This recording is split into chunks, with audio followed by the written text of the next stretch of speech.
Hello student, Aryan academy classes में आपका स्वागत है। आज हम लोग रेशियो मेथड से क्वेश्चन को सॉल्व करेंगे, यानी जो रेशियो मेथड का जो क्वेश्चन होता है उस टाइप का क्वेश्चन आज हम लोग लाए हैं।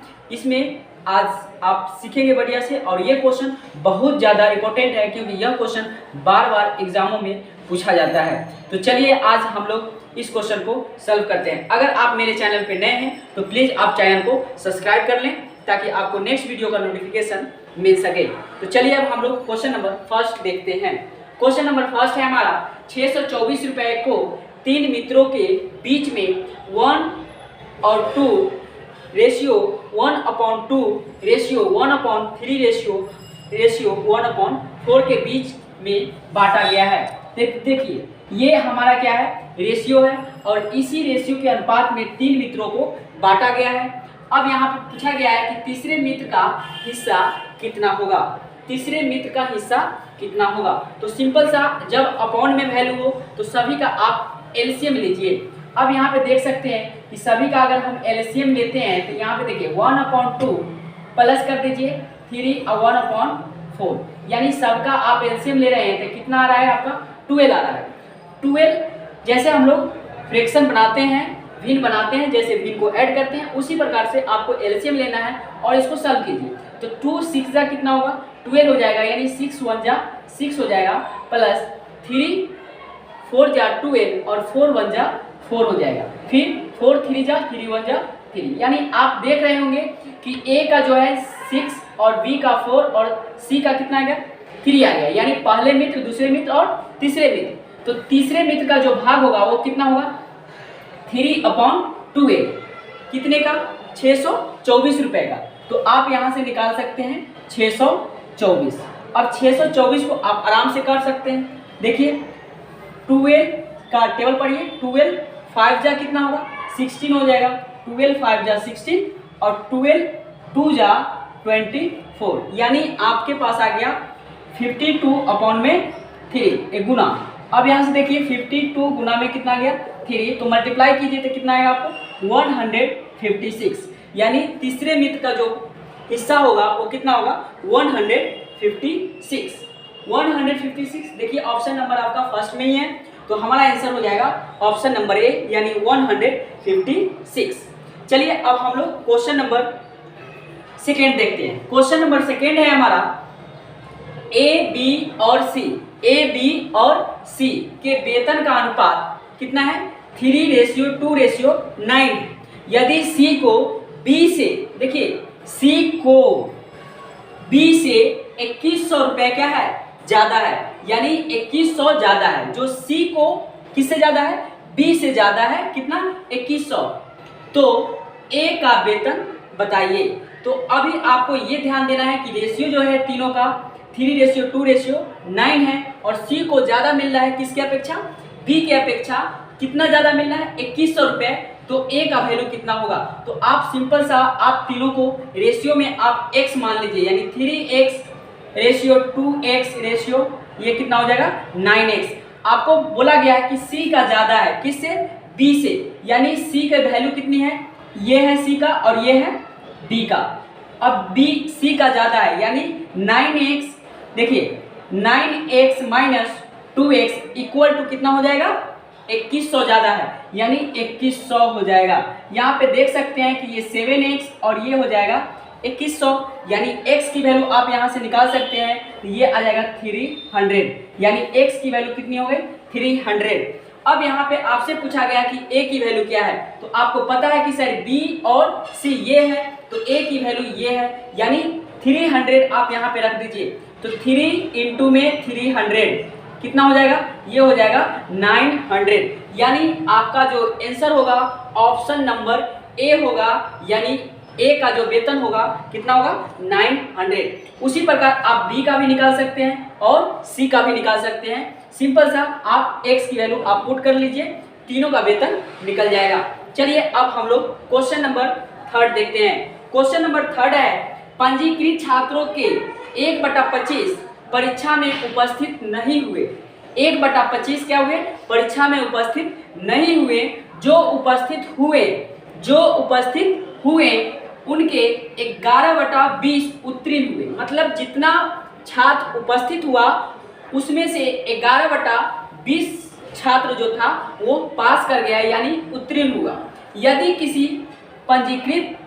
पंजीकृत छात्रों की संख्या कितना है 2000 है, यदि पंजीकृत छात्रों की कुल संख्या कितना है 2000 है, तो उत्तीर्ण होने वाले छात्रों की संख्या क्या होगी।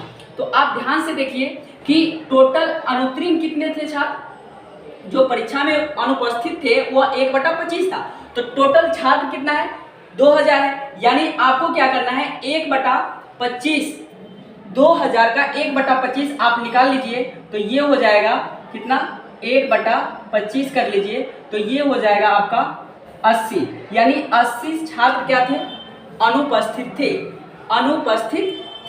यानी उपस्थित कितने थे, तो 80 आप माइनस कर लीजिए, तो उपस्थित छात्रों की संख्या कितनी हो जाएगी, उपस्थित छात्रों की संख्या जो हो जाएगा वो 1920 हो जाएगा। कितना हो जाएगा 1920। अब आपसे पूछा गया है कि जितने छात्र उपस्थित थे कितने देखिए उत्तीर्ण होने वाले छात्रों की संख्या कितनी थी, उत्तीर्ण होने वाले छात्रों की, लेकिन आपसे यहाँ बोला गया है कि जो उपस्थित हुए, तो उपस्थित कितने हुए सर 1920 हुए, उसके 11/20 उत्तीर्ण हुए, मतलब 1920 का 11/20 छात्र क्या हुआ पास हो गया। यानी आपको क्या करना है 1920 छात्र प्रेजेंट हुए, तो जिसमें से 11/20 छात्र क्या हुए पास हुए। सिंपल सा आप इसको काट दीजिए, ये आ जाएगा आपका 96।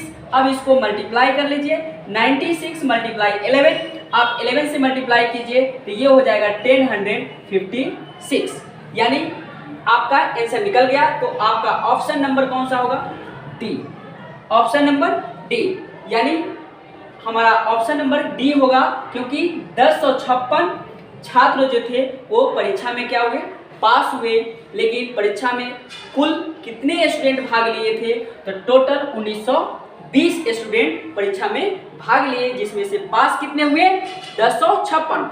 हो सकता है आपसे ये क्वेश्चन पूछ लिया जाए कि कितने स्टूडेंट परीक्षा में फेल हुए, तो आपको क्या करना है सिंपल सा, जितना पास हुआ और जितना उपस्थित था उसमें से आपको माइनस कर लीजिएगा, यानी 1920 में से 1056 माइनस कीजिए तो आपको जो फेल स्टूडेंट थे उसकी संख्या निकल के आ जाएगी। तो चलिए अब हम लोग क्वेश्चन नंबर 4 देखते हैं। क्वेश्चन नंबर 4 है हमारा, एक निश्चित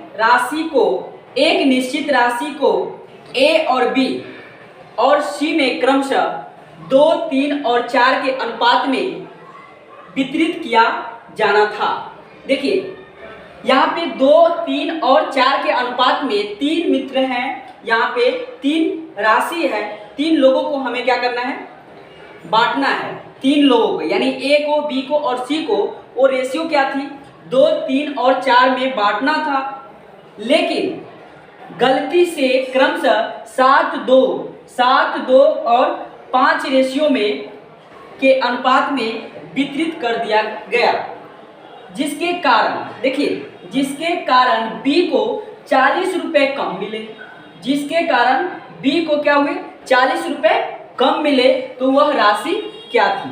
अब यहाँ पे देखिए बी का कंडीशन है कि बी को क्या मिला कम मिला, ए और बी और सी यानी 3 यहाँ पे हैं, जिसमें से बी को कम मिला, यानी कम किसको मिला बी को, यानी ये वाला भाग को ही आपको देखना है। तो कुल मिला के आपको ये देखना है कि राशि मान लेते हैं हम लोग कि x है, राशि क्या होगी x होगी। तो यहाँ पे देखिए 2:3:4 है, तो अब इस सभी रेशियो का आप क्या कीजिए ऐड कीजिए, 4 और 3 और 2 कितना हो जाएगा 9 हो जाएगा। अब जिसमें से आपको बोला गया है 3 का, यानी बी का बोला गया है, किसका बी का, पहले की अपेक्षा क्या है बाद में उसको कम मिलना था 3, मिला कितना 2। तो यहाँ पे आप देखिए 3x अपॉन में टोटल इस रेशियो को ऐड कीजिए तो ये हो जाएगा आपके पास 9, इतना मिलना था उसको, मिला कितना माइनस कर दीजिए, मिला कितना माइनस कीजिए, तो ये ऐड करने के बाद 7 और 2 कितना होगा 9, 9 और 5 14 हो जाएगा, यानी 2 इसको मिला, पूरे में से 2 मिला, यानी कितना हुआ ये टोटल में से इसको 2x अपॉन 40 मिला, वो भी गलती से मिल गया। तो यहाँ पे इसको जो कम मिला वो कितना मिला 40 रुपये कम मिला, ऐसा क्वेश्चन में कहा जा रहा है। तो देखिए ध्यान से इसको काट लीजिए, ये हो गया 3 और ये हो जाएगा 7। यानी अब आप इसका एलसीएम ले सकते हैं, तो ये हो जाएगा x/3 माइनस x/7। अब इसको आप सॉल्व कर लीजिए, सॉल्व कीजिए, आराम से इसका आपका आंसर निकल के आ जाएगा। यानी एलसीएम लेंगे तो आपका आ जाएगा 21, 3 से डिवाइड कीजिए तो 7 आ जाएगा, यानी यहाँ पे हो जाएगा 7x और 7 से इसमें डिवाइड कीजिए तो ये हो जाएगा 3x = 14। अब यहाँ पे देख सकते हैं आपका ये हो जाएगा 4x अपॉन में कितना होगा 21 अपॉन इक्वल टू कितना होगा 40। यानी x की जो वैल्यू आएगी आपकी, देखिए यहाँ पे x की जो वैल्यू आ जाएगी आपका 40 × 21 अपॉन में 4। अब यहाँ से आप इसको काट सकते हैं, तो ये हो जाएगा 10 से मल्टीप्लाई करिए तो 210 हो जाएगा। यानी टोटल जो राशि थी कितना थी 210 रुपये। 210 रुपये क्या थी राशि थी, जिसमें से देख सकते हैं कि ऑप्शन जो है आपका ऑप्शन नंबर ए आपका आंसर है। तो मुझे उम्मीद है कि आपको यह चारों क्वेश्चन बहुत बढ़िया से समझ में आ गया होगा। अगर आपको यह क्वेश्चन समझ में आ गया तो प्लीज़ आप लाइक, शेयर और कमेंट जरूर करें, ताकि आपको यह क्वेश्चन समझ में आया या नहीं, ताकि मुझे पता चले। वीडियो देखने के लिए धन्यवाद।